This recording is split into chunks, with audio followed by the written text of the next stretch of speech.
Hey there, guys. It's Celine. I'm looking a bit hangdog. It is because I'm feeling that way. I spent 3 days on a novel, which I will have a check if it's been translated out of Dutch into anything else, and then put a link in the description. It's about Indonesia in the 1900s, colonial times, 100%, And I'm having this really weird, difficult time trying to talk about other things. And I also can't really talk about the novel in question until I get really back to myself. What is it really like reading this, And what's going on in my brain, even. So I picked up another book, having done with the novel. Okay, I'm feeling like I really need something else now. I really need something completely different. I picked up a book on alchemy, which I've got sitting next to me here, which is some random, I don't know. I don't think it's really such a huge, like, fantastic edition or anything. I've never heard of the editors or publishers or any of it, which doesn't mean anything because I don't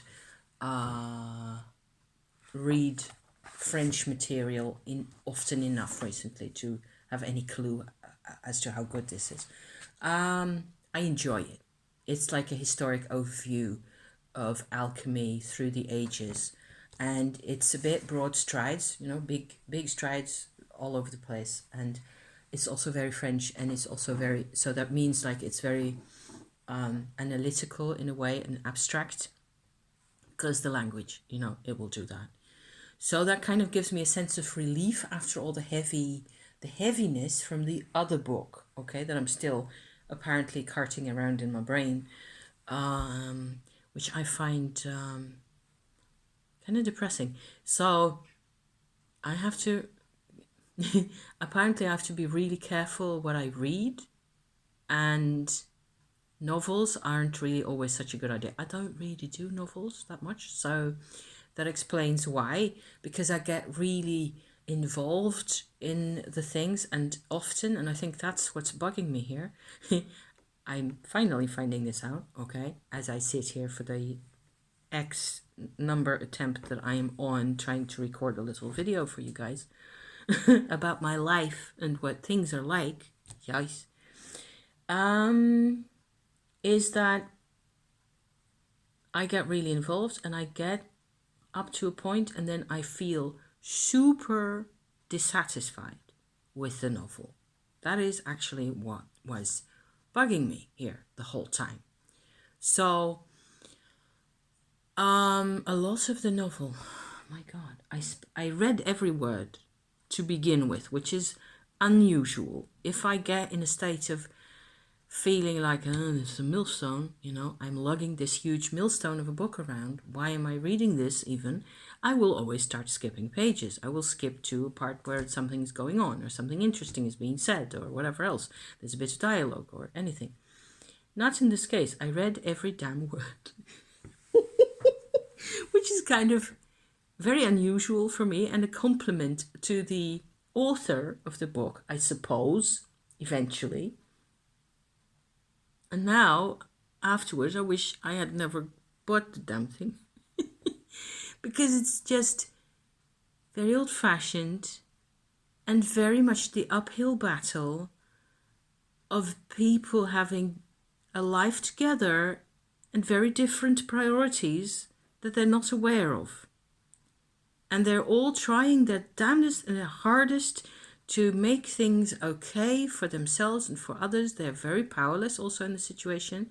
They do end up getting richer because colonial, yes. So they do, but it's been like a half a century's worth of work going into organizing all that and whatever else. So it's not like I'm feeling they deserve the money or anything.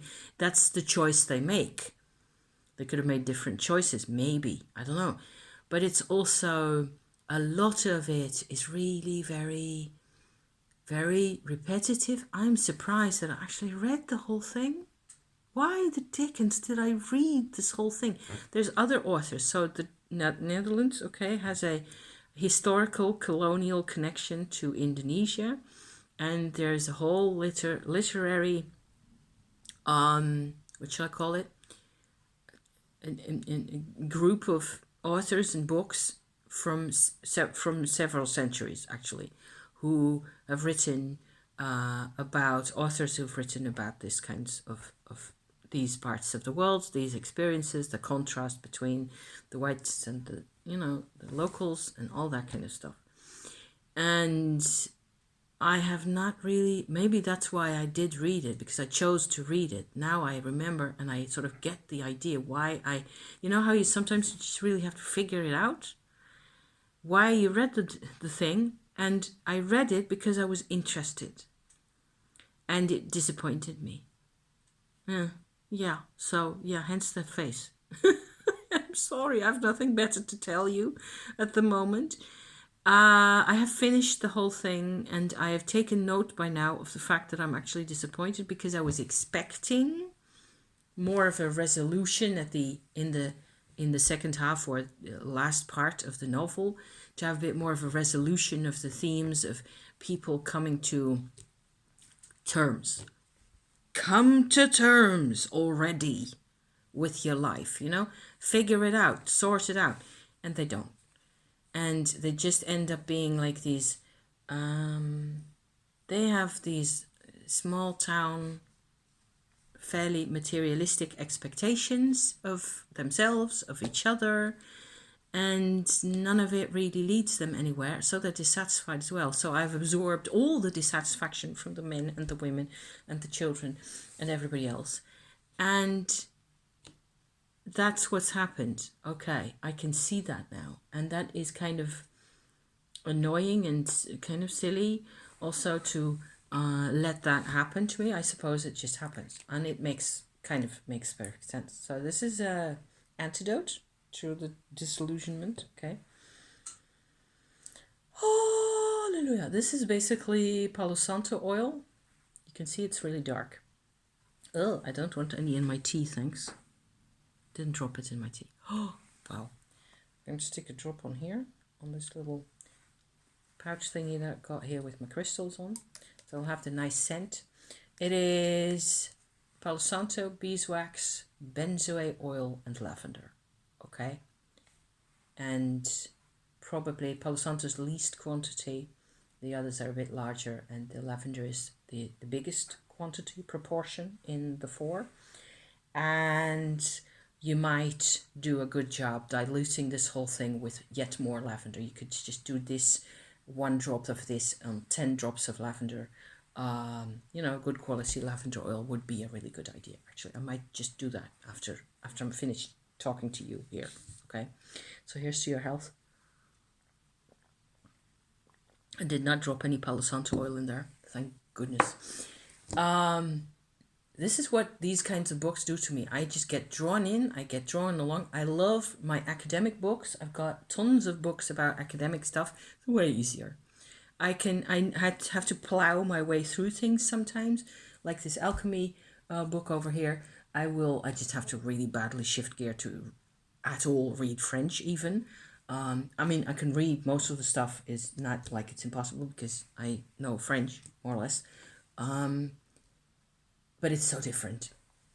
It's like way up there. And I was so happy, also because I've had a lot of sunshine today. Can't really see it, but I've sat in the sun nearly all day, and that was excellent. So I'm finally getting a bit more energized and a bit more inspired on that end. The thing is that I was really happy with my astral search, vibes that I am sort of finally collecting here and there. So maybe by now I've finally found a way to get into that a tiny bit more. Looks like the alchemy is going to be part of that. The Tumo is definitely part of it. There's a whole sort of a path in my future that I just want to be on, that has to do with, say, astral research. Okay, so how much time is that? Is that already 10 minutes? Gosh, 10 minutes of utter waffle, I think. The thing is that astral travel like experiences that just floating my boat. This is beyond happy, okay? That's the reason I want this. It's also the reason I want it is also because then it leads me to being creative a lot more, which is excellent. It makes me happy. The whole thing, it's just like it's part of it's like a new set of senses that I'm supposed to be using, actually, with having the Tumo at its level that it's at. So I think that a lot of the Tumo energy work that I'm doing in here, actually in my third eye area and crown chakra area, all that sort of enables me to become aware of what you would call astral normally. And I have what's super cool to me, and I will just, talk about this a couple more minutes and then we'll call it a day for now. What's super cool to me is that I can sort of tell when I'm making it up, which happens, or I try to make things up, or try to make contact with that vibration or that level of experience, and it doesn't work, and I can tell. And there's other times when I can just feel the spark is the spark is there, the thing lights up, and the cogs start turning and things start happening. And you can tell the difference between whenever you imagine these types of surroundings or remember things that you've seen. Remembering is not a guarantee at all for the vibration or the perception or the experience to come back to you at all. So the astral is a real thing as far as I'm concerned. It's definitely a real thing. And I need to make sure that I am prepared. And if my brain is half full of a novel that I haven't digested the general, the huge lack of everything in those people's lives, I'm just disappointed at that, and they're disappointed as well. And the whole disappointment is just the vibe that I keep plowing through, then I am not going to be able to immediately step over. And I think that's an expectation that we do tend to have, that we do not realize enough ourselves. I certainly don't.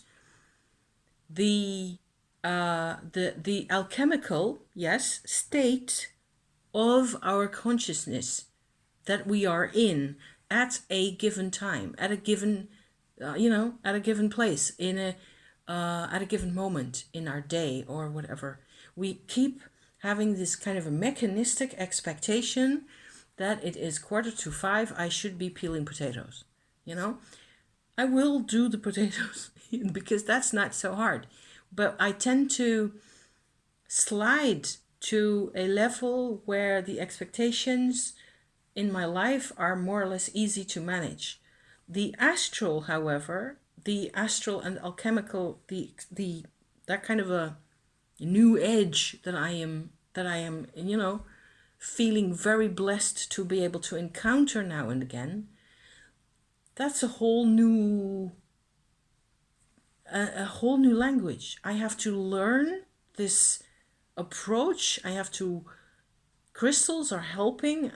Sure, I'm going to a crystal shop later this week that I'm like super stoked because I always get to, we actually, it looks like we're actually going to have an hour at the crystal shop, and they've got the most gorgeous things. And I'm going to, come back with a crystal haul for you guys to have a look at. So yay. I also made this new little pouch here that I just took out just now. I have this wonderful fluorite that did not come from a shop. Turns out that this crystal that's been in my possession for lots of time. I found this after my mother had passed away on a riverside, like a beach, small pebble beach by one of the rivers in this country.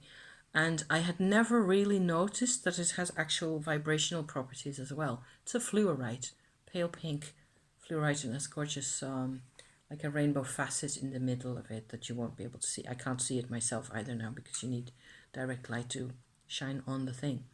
But it's really translucent. It's really beautiful. But it also has like a very gentle, it's a gentle mind opener. That's what it is, really. That's what it's kind of, if I say it like that, I can kind of see that the crystal agrees with, yes, that's what I can be, you know.